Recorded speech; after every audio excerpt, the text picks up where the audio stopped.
The diplomatic quarters aboard the Celestial Accord hummed with the sterile efficiency of 1,000 cultures attempting coexistence.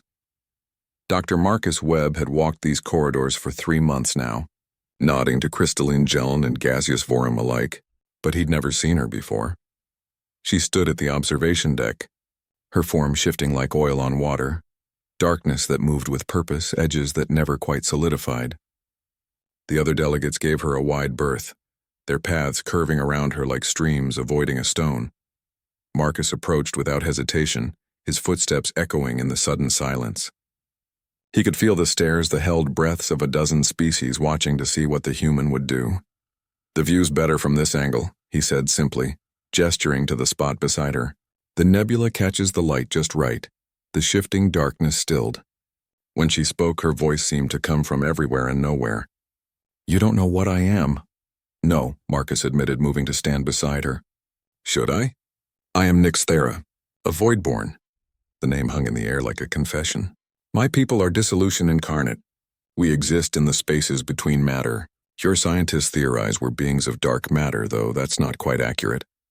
Marcus nodded, watching the purple hues of the nebula paint the darkness of space. "Beautiful name. I'm Marcus. You're not afraid." It wasn't a question, but a statement tinged with disbelief. "Why would I be?" Nyxthera's form rippled, something that might have been a laugh. "The last 3 human delegates who saw me requisitioned cabin transfers within hours. The one before that filed a formal complaint. Do you know what they called me? A void demon, an existential threat to psychological well-being." Marcus turned to face her directly, and for the first time he saw something in that shifting darkness. A pattern, perhaps, or the suggestion of eyes. People fear what they don't understand. It's our worst trait, honestly. Right up there with our tendency to eat foods that are actively trying to kill us. Your species evolved to be cautious. It kept you alive. Sure, Marcus agreed. It also kept us in caves for a long time. Progress meant some caveman had to be the first to say, "Hey, what if that saber-toothed tiger isn't going to eat me?" It didn't always work out, but sometimes it did. The tiger usually ate them, Nyxthera pointed out. Yeah, but the ones who took the right risks, they got to see the stars. Marcus gestured to the viewport. Case in point. They stood in comfortable silence for a moment. Then Nyxthera spoke again, her voice softer now. "We Voidborn perceive the universe differently than solid matter species. We exist in quantum probability until we choose to collapse into observable form. To us, your world of fixed positions and definite states seem limiting, but also beautiful. So terribly, achingly beautiful. How so? You are certain. Every atom in your body knows exactly where it belongs. You persist. You have no idea how remarkable that is." Marcus smiled. "Funny. My ex-wife would disagree about the knowing where I belong part." This time, Nyxthera definitely laughed, a sound like wind chimes made of shadow. "You use humor to deflect discomfort." "It's a gift," Marcus said. "Also a curse. Also the only way I got through advanced xenobiology." "Why did you approach me, Marcus Webb?" He considered the question. "Honestly, you looked lonely. And I've been lonely since I got here. Everyone's so careful, so diplomatic. It's exhausting. Sometimes you just want to talk to someone about how weird and wonderful the universe is." Nyxthera's form shifted closer. "The others will talk.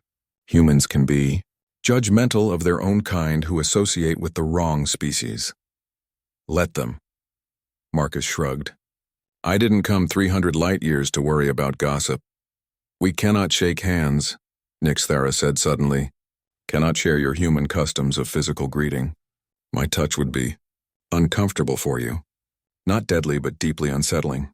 Like touching the absence of everything you know. Can you feel touch? If someone were to try?" "Yes," the word came out quietly. "We feel everything. Perhaps too much. Every electron in your hand would scatter through my form. Every atom would sing its position to me. It would be intimate beyond your comprehension. And painful for you."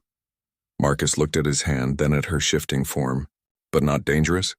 "No, just, no one has ever asked. No one has ever wanted to. May I?" The darkness that was Nyxthera froze completely. "Why?" "Because you're here." "Because you're real. Because fear is boring and curiosity is what makes us human." He held up his hand, palm out. "Because someone should be the first to try." For a long moment nothing happened.